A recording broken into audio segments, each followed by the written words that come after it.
क्या आवाज नहीं आ रही क्या?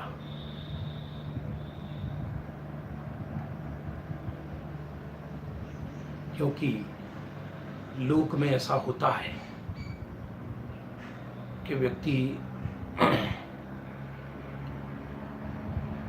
आत्म संतोष के नाम पर कुछ भी चिंतन कर सकता है।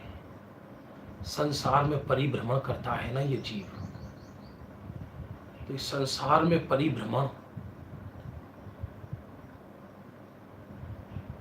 देखा जाए, सत्य पूछा जाए तो संसार भी मेंटली है, मोक्ष भी मेंटली है। 84 लाख योनियों में जीव परिभ्रमण करता है, और परिभ्रमण भी संगी पंचेंद्री जीव का मन तो है, मन तो कार्य करेगा और सुख तो हर जीव चाहता है। तो हर व्यक्ति ने अपने मस्तिष्क के अंदर एक विचार क्रिएट करके रखे हैं। कोई ये समझता हो कि कोई मेरी मानता है, कोई किसी की नहीं मानता,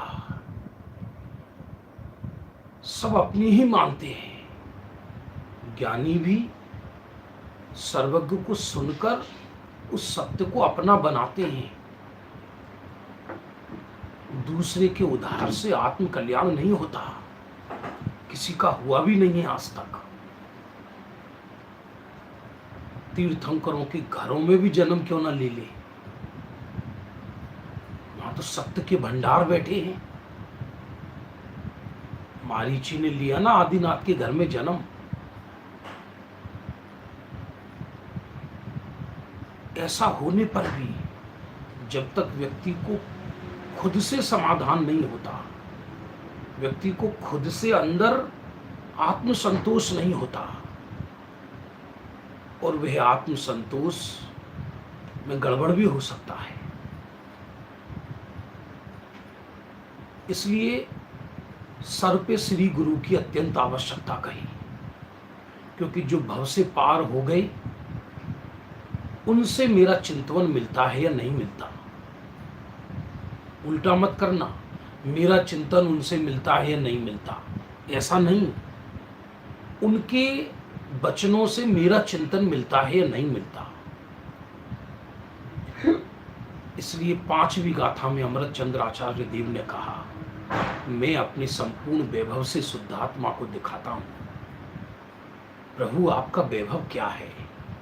आगम का सेवन, युक्ति का अवलंबन, पर अपर गुरु का उपदेश और स्व संवेदन, ये मेरा वैभव है। तो पहले आगम सर पे रखा, फिर युक्ति माने लॉजिक, फिर गुरु से मिलान किया। परम गुरु माने तीर्थंकर, और अपर गुरु माने आज तक उन परम गुरु से प्राप्त जो सत्य तत्व है, उससे मिलान किया। तो जो मुझे निर्णय हुआ है कि मैं शुद्धात्मा हूं, ये मेरा निर्णय सत्य है, क्योंकि गुरुओं से मिलान करने पर सत्य ख्याल होता है। फिर अकेले निर्णय तक नहीं, स्वसंवेदन। यदि स्वसंवेदन ना हो तो पूर्व के 3 कोई काम के नहीं रहेंगे। और स्वसंवेदन से उस पर मोहर लग गई। इसलिए कीमत चिंतन की नहीं, कीमत सत्य चिंतन की है। धर्म क्षेत्र में भी बहक जाने की बहुत डर रहती है। देखना 213 नंबर का बोल है, अद्भुत बोल है। तुम 15 साल का संबंध कहते हो, लेकिन हमारे तो वर्तमान विकल्प जितना ही एक क्षण का संबंध है। यह विकल्प छूटा कि फिर खलास। अब किसी पत्र से लिया होगा बोल, किसी से कोई लौकिक संबंध की चर्चा हुई होगी कि आपका 15 साल से इनसे संबंध है, तो कहते तुम 15 साल की संबंध की बात करते हो, हमें तो वर्तमान विकल्प जितना एक क्षण का संबंध है। यह विकल्प भी छूटा कि फिर खलास। हम संबंधों को ढोते रहते हैं जीवन भर, ईंट पत्थराओं से प्रेम कर लेते हैं।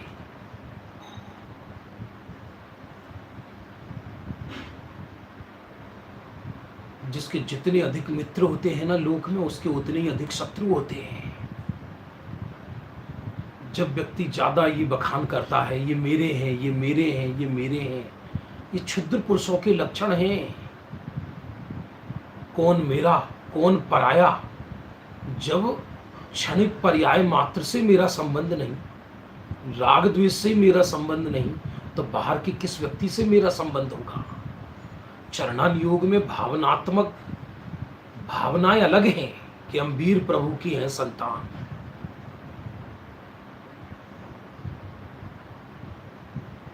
भावनात्मक अलग है बात, यथार्थ अलग है। ये तो क्षणिक संबंध है और विकल्प छूटा के खलास। काय के संबंध है। और ये जो लौकिक संबंध हमारे देखे जाते हैं, ये भी स्वार्थजन्य हैं। स्वार्थजन्य है, वो भी गंदे स्वार्थजन्य हैं। जब हमारा स्वार्थ सदना बंद हो जाता है तो संबंधों में खटास आने लगती है।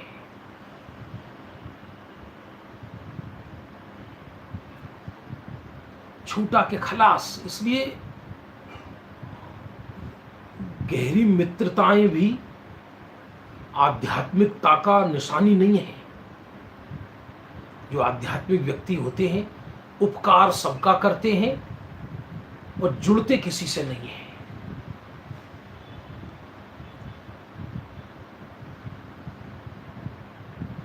इसी में ही आगे में कहते हैं, चक्रवर्ती को 96,000 रानियां और वैभव आदि होने पर भी वर्तमान जिस पदार्थ की ओर लक्ष्य जाता है, उसी का वे भोक्ता कहलाता है।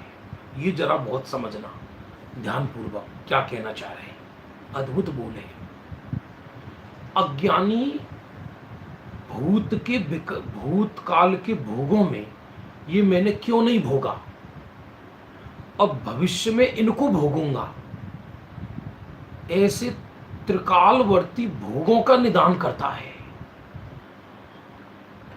ज्ञानी के अस्थिरता जन्य, जो बाहर में अस्थिरता जन्य जो विषयों का समागम मिला, उसको तत्क्षण भोगता है, ये भी व्यवहार से कहलाता है। और उस भोग के काल में भी निर्जरा है, भोग से नहीं। भोग के प्रति तो हे बुद्धि चलती है, भोग से निर्जरा नहीं है। निर्जरा तो स्वरूप के भोग से है। ये जो चर्चा चल रही थी ज्ञानी के भोग निर्जरा हेतु है, अभी समय सार गोष्ठी में, तो उस समय मुझे विचार आया कि ज्ञानी के भोग निर्जरा हेतु है, अर्थात ज्ञानी जो स्वरूप का भोग करता है वो निर्जरा हेतु है। और बाहर में जो भोग दिखाई दे रहे हैं, भोग अस्थिरतावश भोगता नजर आ रहा है, उस समय भी श्रद्धा का बल है, ज्ञान की धारा बह रही है, ज्ञान वैराग्य शक्ति से संपन्न है, इसलिए उस समय भी निर्जरा हो रही है। और कदाचित पंचेंद्रिय के विषयों में पृथकत्व भाव से भेद विज्ञान की धारा तो चली रही है, भोगता नजर भी आ रहा है, तो भूत भविष्य की पर्यायों का निदान नहीं है। यदि निदान हो तो जीव का गुणस्थान गिर जाता है। प्रवचन सार में आया है, प्रवचन सार में इन जो इंद्रिय ज्ञान और इंद्रिय सुख को जहां हे कहा, वहां ये विषय आया है कि अरे यदि जीव धर्म करते समय भोगों का निदान कर ले तो असुर कुमार आदि के कष्ट को भोगता है। माने जाना था देव पर्याय में और वहां लेकिन असुर कुमार आदि को कि फिर वो गुणस्थान गिर जाता है, मिथ्यात्व में आ जाता है कदाचित, तो असुर कुमार आदि के कष्टों को भोगता है, ऐसा लिखा। इसलिए क्षणिक भोग जो आया, भूत का क्या संकल्प करना, वो तो नष्ट हो ही गया। जो भविष्य में है ही नहीं, उसका क्या ज्यादा चिंता करना। इसलिए वर्तमान उसी क्षण भोक्ता कहलाता है। वो भी क्यों भोक्ता कहलाता है?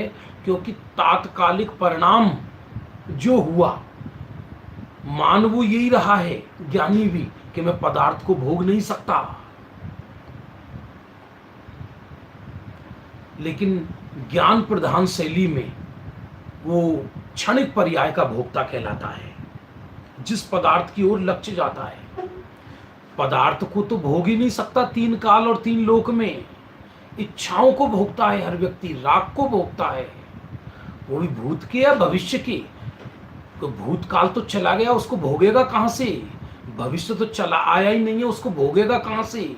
वर्तमान परिणाम को भोगता है। परंतु अभिप्राय में तो उस पदार्थ का भोक्ता उसी क्षण खत्म हो गया। अभिप्राय में, श्रद्धा में, मैं पदार्थ को भोग नहीं सकता, पर पदार्थ को, और पर पदार्थ में सुख नहीं, यानी पर पदार्थ से सुख बुद्धि भी चली जाती है, और पर पदार्थ को भोग नहीं सकता ये बात भी दृढ़ रहती है। भोग के काल में भी गजब है, ऐसा ही है। कई लोग कहते हैं कि जब आत्मा में सुख है और ज्ञानी पर को भोग ही नहीं सकता और भोगने में सुख मानता ही नहीं है, तो फिर ये चक्रवर्ती इत्यादि भोगते नजर क्यों आते हैं? भाई यदि ऐसा ना हो तो फिर गुण स्थानों का क्रम ना पड़े, साध्य साधक अवस्थाएं खत्म हो जाएं। विश्व की व्यवस्था ही ऐसी है।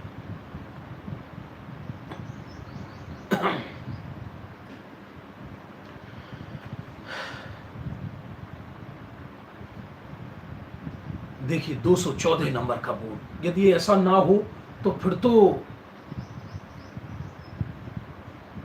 हाँ, सुख बुद्धि जाने के बाद भी राग रहता है। जयंत जी कह रहे हैं कि पर पदार्थ में से, विषयों में से सुख बुद्धि जाने के बाद भी राग रहता है। कि हाँ रहता है।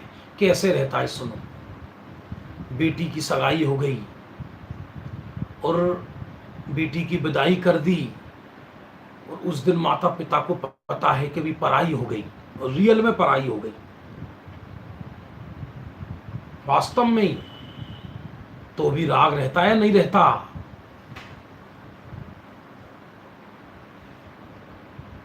हाथ में होली पे रंग लग जाता है, एकदम नहीं जाता, लेकिन परायापन उसी समय भाषित होता है। उसमें सुख बुद्धि ये छूटती जल्दी खत्म हो, ये तो भी क्रम से जाता है,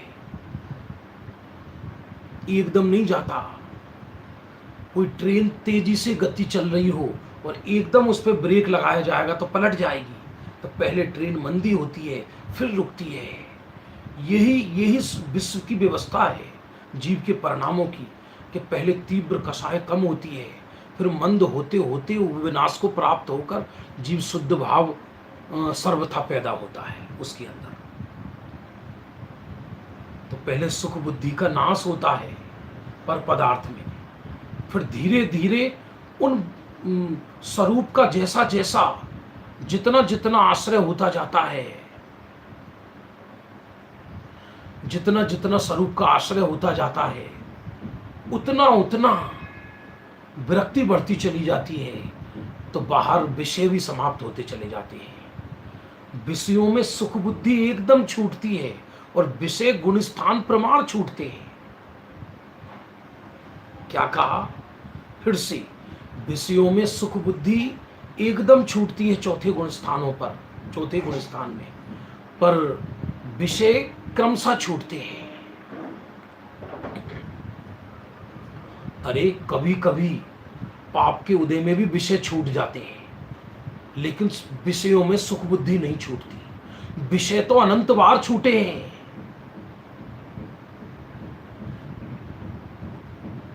आप क्या कह रहे हो, विषय अनंत बार छूटे? कि हाँ, विषय अनंत बार छूटे हैं। अब एक इंद्रिय के बुद्धि पूर्वक क्या विषय है जरा बताना। अकेले एक इंद्रिय मात्र, स्पर्शन इंद्रिय संबंधी, तो भी कृष्ण लेस्या है। महामिथ्यात्व है।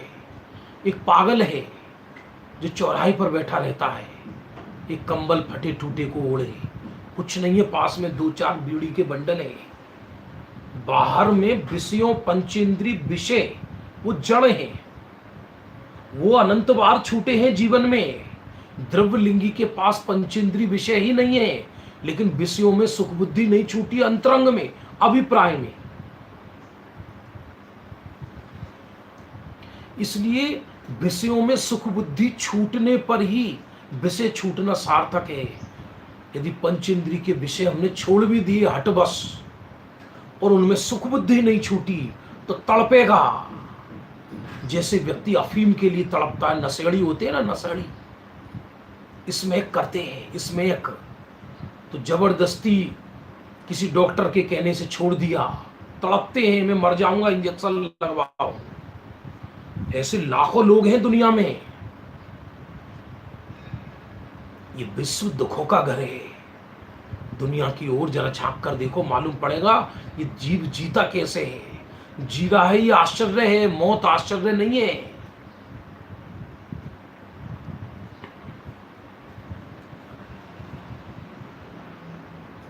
तो सुख बुद्धि छूटे, और सुख बुद्धि चौथे गुण स्थान में जाती है। फिर विषय, जैसे जैसे विरक्ति बढ़ती है वैसे वैसे विषयों का अभाव होता चला जाता है।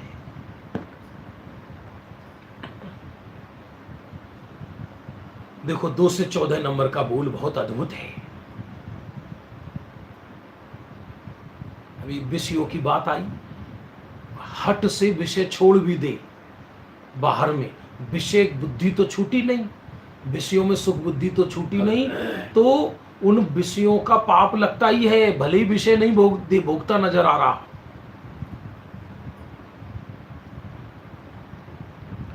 जैसे किसी ने रात्रि भोजन छोड़ दिया जबरदस्ती किसी के कहने पर, लेकिन अंदर लालसा नहीं गई रात्रि में खाने की।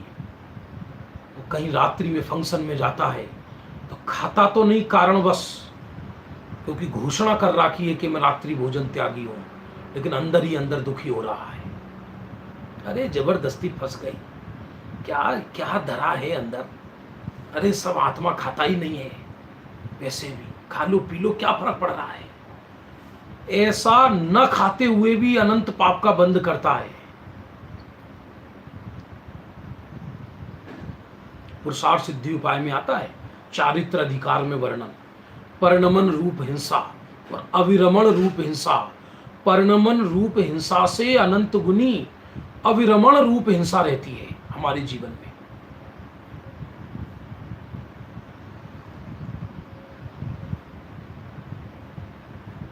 क्योंकि बाहर में पाप तो हम कारणवश नहीं कर पाते हैं, लोगों के डर की वजह से, सरकार के भय की वजह से नहीं कर पाते हैं। आधा सज्जन तो व्यक्ति सरकार की वजह से हो जाता है, आधा सज्जन समाज की वजह से हो जाता है। धर्म के कारण सज्जन है या नहीं, ये केवली जाने। क्योंकि हम सच में कैसे, जैसे हम अकेले में हैं, हम सच में कैसे जैसे हमको स्वप्न आते हैं। 10 दिन से भोजन नहीं मिला हो, प्राण छूटने की तैयारी हो, तो 11वें दिन 56 भोग के पकवान रात्रि में दिखाई दे, दिन में नहीं, रात्रि में, और वहां कोई नहीं हो, अचानक दिखाई दे जाए, उस समय भी खाने का परिणाम तो बहुत दूर, खेद भी ना आवे, तो समझा जाएगा रात्रि भोजन त्यागी है।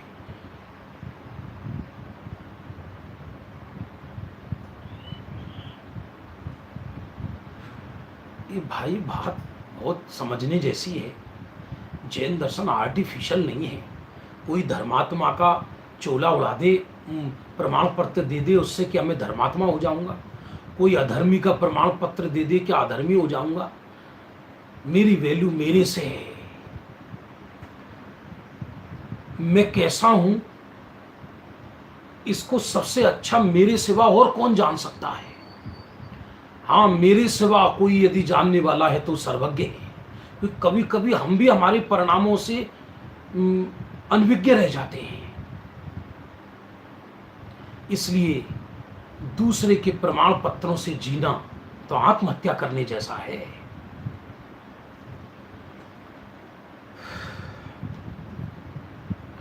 214 नंबर का बोल है, बहुत सुंदर है।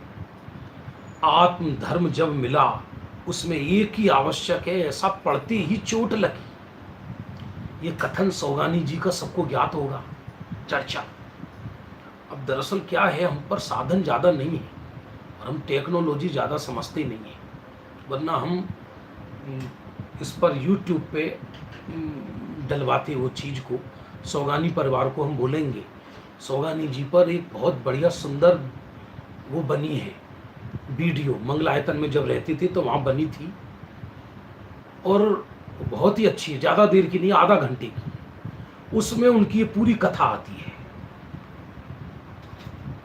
सीडियाँ तो हमारे पास हैं, तो आजकल सीडी प्लेयर ही नहीं चलते। उस सीडी को पहले कंप्यूटर में डाल के कंप्यूटर में सेव की जाए, फिर उसको पेन ड्राइव में लेकर उसको सॉफ्ट कॉपी बनाकर यूट्यूब पे लोड किया जाए, वो हम कुछ जानते नहीं। इस मामले में माँ गवा रहे हैं। ये तो थोड़ा सा किसी ने सिखा दिया हमको ये करना कि आप ऐसे बोल सकते हो, तो ये चल रहा है मामला। उसमें आया है वो तो आत्म धर्म मिला और ये पढ़ा गुरुदेव का वचन। लोग इस वचन की हंसी उड़ाते हैं। अरे जहां अमृत तत्व है उसको अपन व्यंग कसते हैं। आपका तो एक ही आवश्यक है। अरे भाई साहब, एक ही आवश्यक है। सुनो, आवश्यक किसे कहते हैं? लोक में कुछ लग्जरी सुविधाएं होती हैं, लग्जरी डिजायर्स। इकोनॉमिक्स में पढ़ा था हमने, 12th में इकोनॉमिक्स थी हमारे पास। एक होती है कंपल्सरी डिजायर्स, एक होती है लग्जरी आवश्यकताएं। तो जिसके बगैर जीवन ना चले वो कंपल्सरी कहलाती है। जैसे रोटी, कपड़ा, मकान। उसमें भी मकान ना हो तो भी चल जाए, लाखों जीव सड़कों पे सोते हैं। रोटी की प्रथम आवश्यकता है, द्वितीय कपड़े की, तृतीय मकान की। यदि किसी को 2 समय शुद्ध भोजन मिल जाता हो तो चक्रवर्ती से बढ़कर है, क्योंकि बिना प्रयत्न के मिल रहा है। चक्रवर्ती 6 खंड जीतने जाता है तब तिलक लगता है चक्रवर्तित्व का उसके माथे पर। समझना ध्यान पूर्वक। तो आवश्यक किसको कहें? जिसके बगैर जीवन ना चले। तो आत्मा का जीवन, ज्ञानी का जीवन किसमें है कि आत्मा आत्मा में रहे, यही तो उसका आवश्यक है। शुद्धोपयोग आत्मा का आवश्यक है। इसके बिना संसार का, इसके अभाव में संसार का परिभ्रमण है। वो 6 आवश्यक तो इसलिए है कि जब एक आवश्यक में नहीं रहा तो वो 6 आवश्यक है। चरणान योग की शैली में जो अपने एक निश्चय आवश्यक में रहे उसको फिर इसकी आवश्यकता भी नहीं है।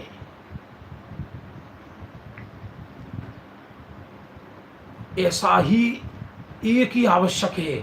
ऐसा पढ़ते ही चोट लगी अंदर। कोई ये बात गिराने के लिए, भ्रष्ट करने के लिए नहीं है। महापुरुष किसी को गिराने की बात नहीं करते, हट छुड़ाना चाहते हैं। अरे ये 8 द्रव्य से पूजा करना, 6 आवश्यक, इन सब में बोझा लगता है। अब उनकी शैली ऐसी थी क्योंकि उनको स्वरूप का ललक था। गुरुदेव मिलते ही आत्म अनुभव हो गया था उनको। तो क्या अच्छा, ज्ञानी को अच्छी पूजन होती है या अज्ञानी को अच्छी पूजन होती है? अज्ञानी को तो स्वरूप ही नहीं पता। अज्ञानी के पूजन का प्रदर्शन है। पूजन का अर्थ है पूज्य पुरुष के प्रति बहुमान। पूज्य पुरुष के प्रति बहुमान। तो ज्ञानी के पूज्य पुरुष के प्रति सहज ही बहुमान रहता है। पंच परमेष्ठियों के प्रति अहोभाव रहता है और अज्ञानी के अहोभाव का प्रदर्शन रहता है, लेकिन अंदर से अहोभाव नहीं रहता, क्योंकि स्वरूप समझे बिना कोई किसी की स्तुति या वंदना नहीं कर सकता।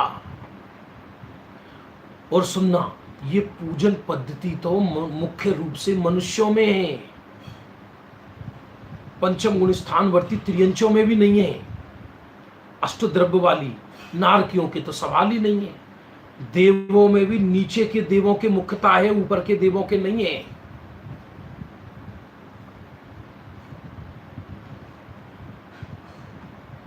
इस एक आवश्यकता में बोझा घट जाता है। ऐसा कहकर ये नहीं कह रहे कि भैया तुम भ्रष्टों के पापाचार में चले जाओ। यहां ये कह रहे हैं भाई, जैसे कैंसर रोगी को इंजेक्शन लगा दिया दर्द का तो थोड़ी देर अच्छा फील करता है, लेकिन कब तक इंजेक्शन लगाएंगे, तो कब तक शुभ भावों से मन को बहलाएंगे। एक जीव शुभ भावों से लगातार स्वर्ग से मनुष्य, मनुष्य से स्वर्ग यदि जाए तो अधिकतम 8 बार जा सकता है। कर्णन युग का कथन है, संध्या काल में चल रहा है। एक व्यक्ति मनुष्य शुभ भावों के बल से, मंद कसाई के बल से अधिकतम मनुष्य से स्वर्ग और स्वर्ग से मनुष्य, फिर मनुष्य से स्वर्ग, स्वर्ग से मनुष्य, लगातार इस तरह से करे तो अधिकतम 8 बार कर सकता है। कितनी बार? 8 बार। अब मान लीजिए 8वीं बार मनुष्य भव का पूरा हुआ और फिर वो 8वीं बार देव बना, तो मनुष्य पर्याय का तो काल पूरा हो गया। और देव मर के देव बनते नहीं। ते चे थावर तन धरे, यो परिवर्तन पूरे करे। ध्यान देना, एक स्वरूप में रहना आवश्यक नहीं सीखा तो ये 6 आवश्यक सदा काल जीवित नहीं रखेंगे जीव को। इनकी भी एक मर्यादा है। पेन किलर जैसे हैं। स्वरूप को भुलाकर बाहर में हम कितनी देर शुभ भाव कर लेंगे। और एक ज्ञानी के अज्ञानी के तो शुभ भाव की भी प्रधानता नहीं है। प्रवचन सार में पाप जीव कहा अज्ञानी को।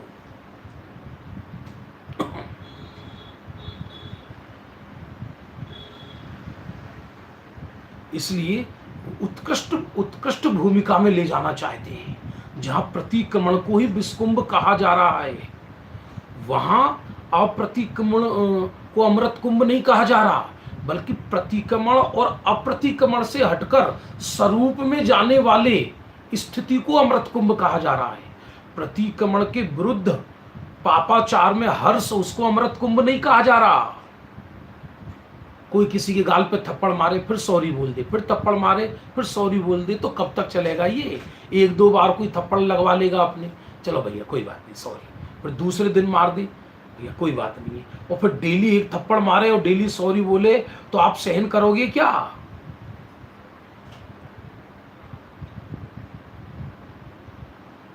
और प्रतिदिन जीव अनंत काल से यही करता रहे, जिनेंद्र के मार्ग पर तो ना चले और जिनेंद्र के गीत गाता रहे तो जिनेंद्र भी स्वीकार नहीं करेंगे। वो बाप भी पुत्र से रूठ जाता है जो बाप की सेवा तो करे लेकिन उनके मार्ग पर ना चले, और डेली थाने से पकड़ के लाते शाम को। ऐसी सेवा जिनेंद्र को नहीं चाहिए।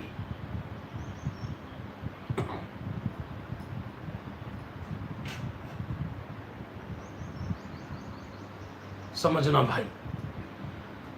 आगे देखना, 2 से 15 नंबर का बोल भी बहुत अद्भुत है।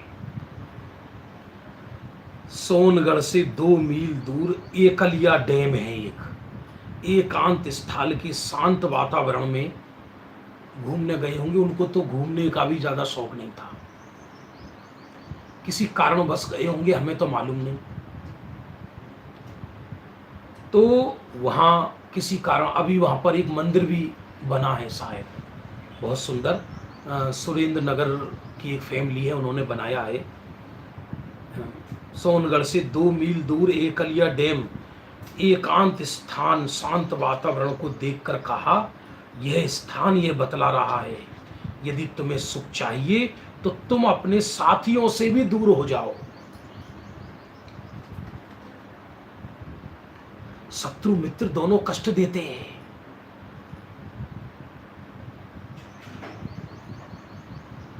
क्यों? कि हाँ, शत्रु मिलने पे कष्ट देता है, मित्र बिछड़ने पे कष्ट देता है। अपने ब्रह्मचारी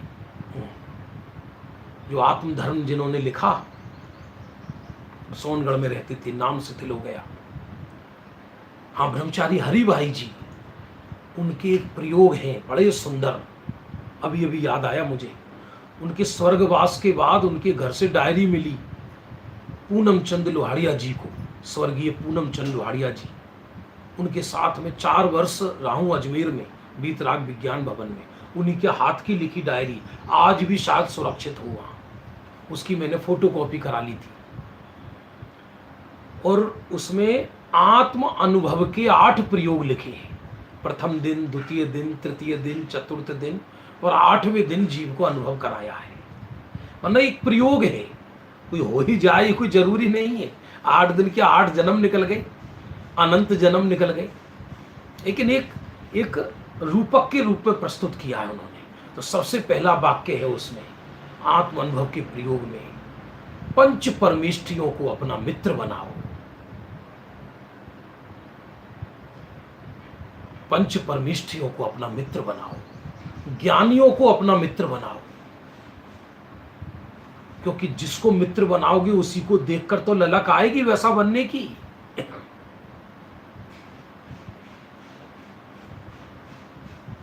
और ये जीव असदाचारियों को मित्र बनाता है, रात्रि में भोजन करने वालों को मित्र बनाता है।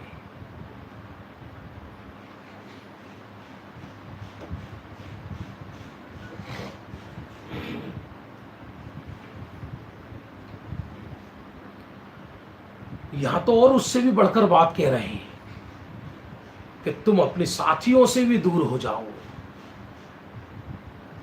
मुमुक्षुओं के लक्षण में आया है ये चर्चा कि मुमुक्षुओं के लक्षण में एकांतवास का सेवन,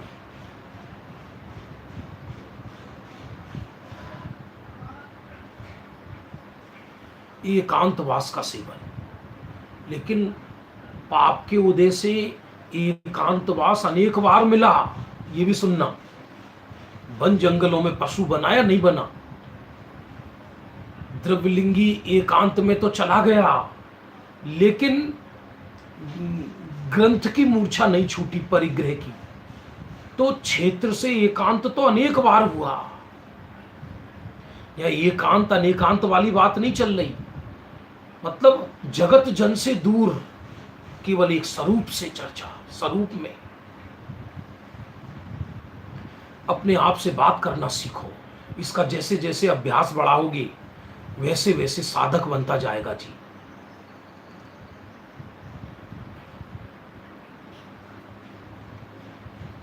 वन निवास गृह त्याग अरु, वन निवास ते जो होवे सो मुक्ति कही रे। तो पशु वस्त्र कभी नहीं पहनत, वन में आयुष बीत गई रे। जो इच्छा का दमन न हो तो चारित्र से शिव गमन नहीं रे। जो इच्छा का दमन न हो तो, भौमराज कवि का गीत है ये। तो एकांत में रहना चाहिए, माने ये तो व्यवहार से कथन कहा, साथियों से दूर, द्वेष पूर्वक और पाप के उदय से जीव हो, द्वेष के उदय से और पाप के उदय से अनंतवार एकांत में गया। यहां तो कह रहे हैं जगत से तटस्थ हो गया, तो ज्यादा बोलने की भी इच्छा नहीं रही जगत से। बड़े बड़े अच्छे गीत हैं। एक और है, दयानंद राय जी का गीत है शायद ये, हम दिन दो दिन के मेहमान, जगत जन बोल बिगाड़े कौन सो हम दिन दो दिन के मेहमान, जगत जन बोल बिगाड़े कौन सो। और नियम सार में तो ये तक लिखा कि पर समय से तो वाद विवाद करना नहीं, स्व समय से भी, साधर्मी से भी। आप कहोगे क्यों? क्योंकि साधर्मी ये क्या, हमारे सबसे उत्कृष्ट पूज्य कौन है? अरहंत। वो मौन रहते हैं, वो ये कहते तुम भी चुप रहो, आराधना करो। वो विषय अलग है कि ज्ञानियों को परस्पर चर्चा ही चाहिए, ये भी है, टोडरमल जी ने लिखा। लेकिन इसका एक बैलेंस बनाना, अपने लिए एकांत में अपने आप से चर्चा करना, वो नेचुरल धर्म है। अपने साथियों से भी दूर हो जाओ जिनको आप साथी समझते हो।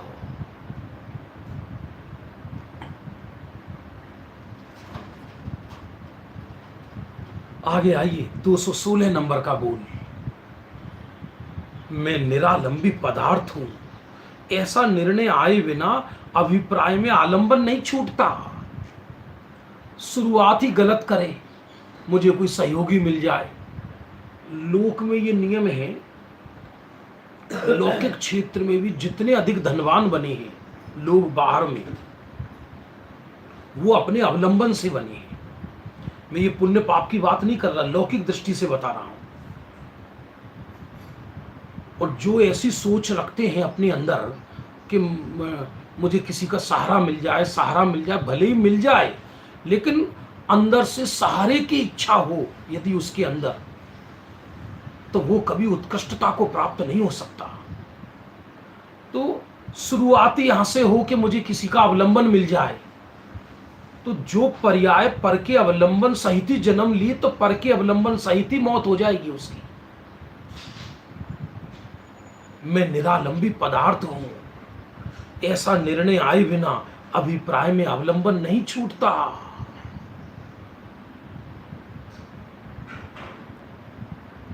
देवगुरु धर्म का भी अवलंबन ना ले। अरे कोई पर का अवलंबन आज तक ले सकता है क्या? पारमार्थिक रूप में देखें, अज्ञानी भी पर का अवलंबन ले नहीं सकता। वस्तु स्वरूप में ऐसी व्यवस्था नहीं है कि कोई आत्मा किसी का अवलंबन ले ले। केवल अवलंबन का अभिप्राय रहता है, और ज्ञानी के वो अभिप्राय भी छूट जाता है। ज्ञानी के वो अभिप्राय भी छूट जाता है।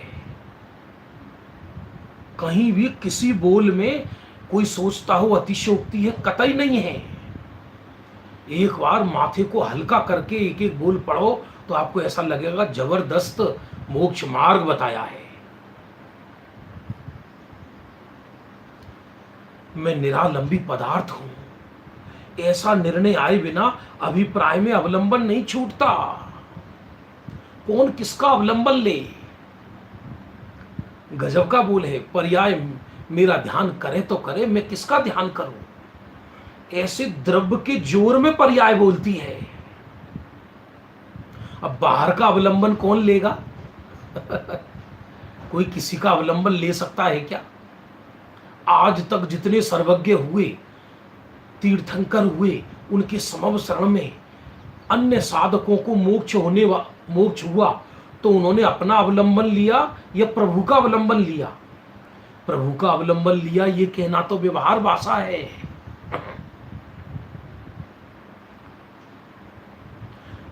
तुम ही जग जीवन के पितु हो, तुम ही बिन कारण के हेतु हो। महावीर पूजन में आती है ये चर्चा कि हे प्रभु, तुम सब प्राणियों के जग जीवन पितु हो, पालनहार हो। अरे यार, ये कैसी जैन शासन में ये भी नाम है, इस तरह की भी स्तुति है कि हाँ, क्योंकि आपने जगत के जीवों को जीने की कला बताई है। और तुम ही बिन कारण के हेतु हो, तुम बिना कारण हितैषी हो, क्योंकि जगत के जीव दूसरे का यदि हित या उपकार करते हैं तो अपना स्वार्थ विचार कर हित करते हैं। ऐसा धरती पर एक प्राणी नजर नहीं आता जो किसी का निरपेक्ष उपकार करता नजर आता हो। लोक में निरपेक्ष उपकार नहीं करता कोई किसी का, अपनी भलाई देखता है तो उपकार करता है। लेकिन हे प्रभु, तुम ही बिन कारण के हेतु हो, तुम बिना कारण हितैषी हो। माने आप अपना स्वार्थ नहीं विचारते, आप अपना स्वार्थ नहीं, क्योंकि वहां स्वार्थ ही नहीं है। स्वयं बिना कारण दूसरों का उपकार करते हो, ये भी व्यवहार है। भव्य जीव सत्य को सुनकर अपना अवलंबन ले लेते हैं और उपचार आप पर आता है।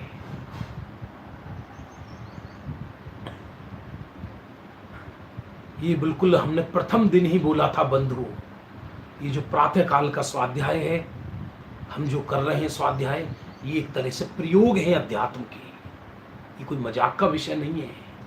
ये कई लोग ये भी सोचते हैं तो बहुत स्थूल बातें हैं। हद हो गई, केवल ज्ञान की विधि स्थूल है।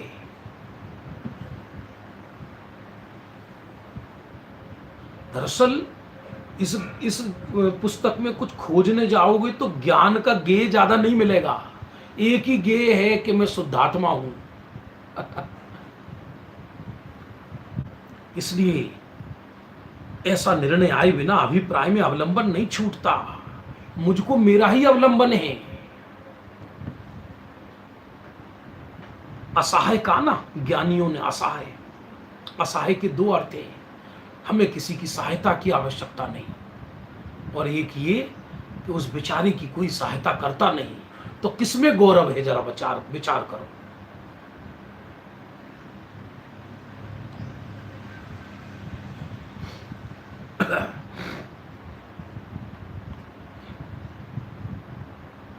आगे देखिए 217 नंबर का बोल। गजब गजब के बोल है भाई, गजब गजब के बोल है।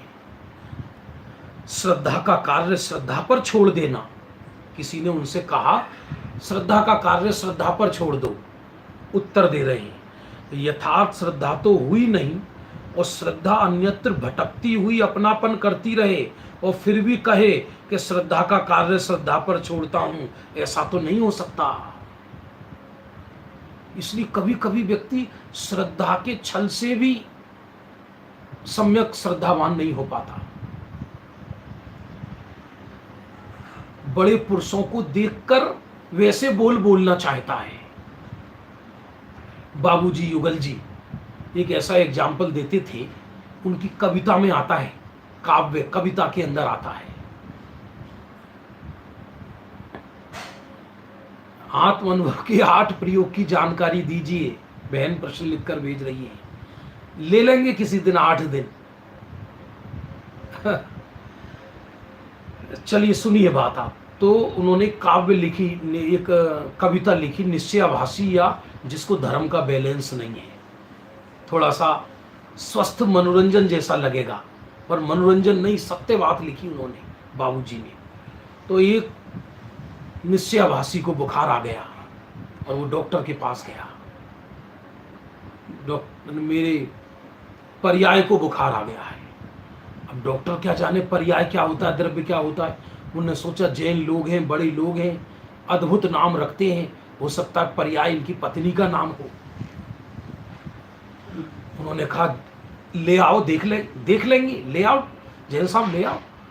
बोले आप इतना भी नहीं समझते हो, पर्याय तो द्रव्य से अभेद है, अभी साथ तो आई है। माने उसको मुंह से बोलने में ही डर लग रहा है कि मेरे शरीर को बुखार आ गया है।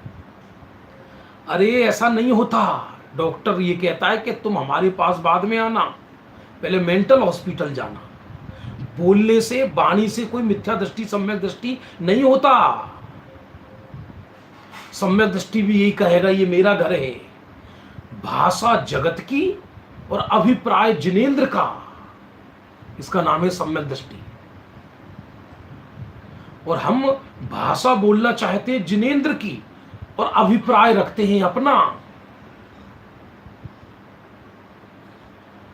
भाषा में परिवर्तन छठे गुण स्थान में होता है, घर गृहस्थी में भाषा में परिवर्तन नहीं होता।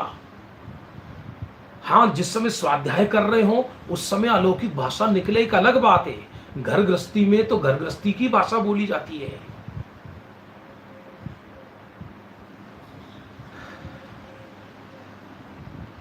तो कहते कि नहीं, श्रद्धा चारों तरफ दौड़ लगा रही है और फिर ये कह दे ये जीव ऐसा बोले, नहीं श्रद्धा का कार्य श्रद्धा पर छोड़ दो, तो अभी तो सम्यक्त भी नहीं हुआ और अपने को ध्रुव माने और श्रद्धा ग्रहित मिथ्यात्व को विषय बना रही है। ये निश्चयाभासी का लक्षण है। इसलिए सोगानी जी ने यह भी वर्णन कर दिया। देख लो, ऐसा तो हो नहीं सकता, पहले श्रद्धा अपने त्रिकाली अस्तित्व में अभेद हो जाए, एक बार अपने आत्मा पे कब्जा तो कर लो, उसके बाद तो श्रद्धा का कार्य श्रद्धा पर ही है। एक बार एमए पास तो कर ले, अभी पेपर हुए नहीं है और खेल में लगा है बच्चा। बहुत होता है, हमारे आश्रम में विद्यार्थी पढ़ने आते हैं तो बस एक पेपर रह गया अंतिम, अब खेल रहे। अरे भाई, एक को तो उसको तो पास कर ले, पहले उसको तो कर ले। अभी श्रद्धा ये मान रही है देह में, अरे अरे किसी दूसरे की बात नहीं कर रहा, मैं स्वयं अपने आप के विषय में फीलिंग करता हूं, अपने आप के विषय में फीलिंग करता हूं। समय सार ग्रंथ में लिखा, वह कर्ता कर्म अधिकार में आत्मा वाणी का कर्ता नहीं, देह का कर्ता नहीं।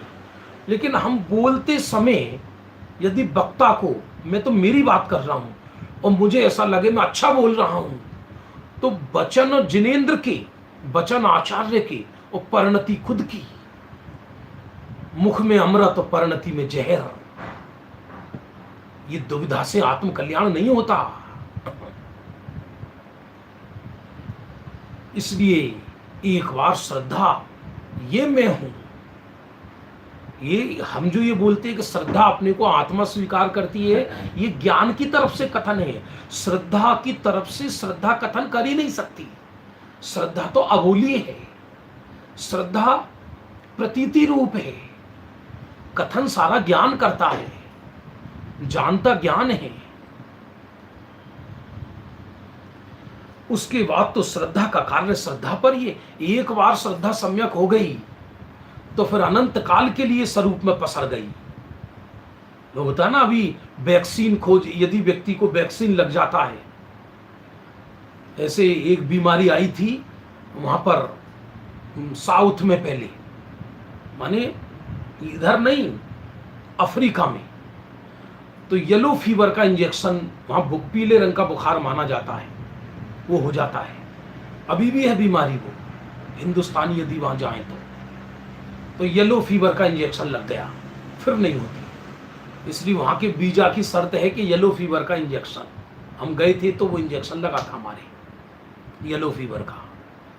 ऐसे ही कहते हैं, एक बार श्रद्धा का इंजेक्शन लग जाए कि मैं चैतन्य परमात्मा हूं, पूर्ण तत्व हूं, यदि श्रद्धा ये कहे कि मैं द्रव्य से पूर्ण हूं, पर्याय से अपूर्ण हूं, तो ये श्रद्धा है ही नहीं, विपरीत श्रद्धा है।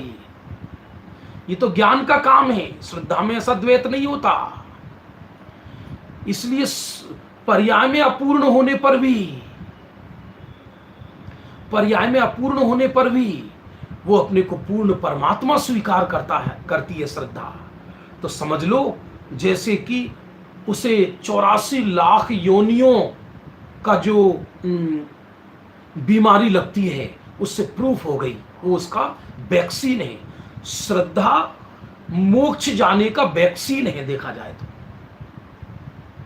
सम्यक श्रद्धा मुक्ति जाने की वैक्सीन है। अथवा संसार में रहते हुए भी वो दुख नहीं भोग सकता, ये ऐसा वैक्सीन है श्रद्धा। टोडरमल जी ने मोक्ष मार्ग प्रकाशक में लिखा, इस श्रद्धा के बल से ही सिद्ध भगवान अनंत काल तक सिद्ध शिला पर रहते हैं। देखो बस हो गया समय, पूरा कर देता हूं लाइन। पहले श्रद्धा अपने त्रिकाली अस्तित्व में अभेद हो जाए उसके बाद तो श्रद्धा का कार्य श्रद्धा पर ही है।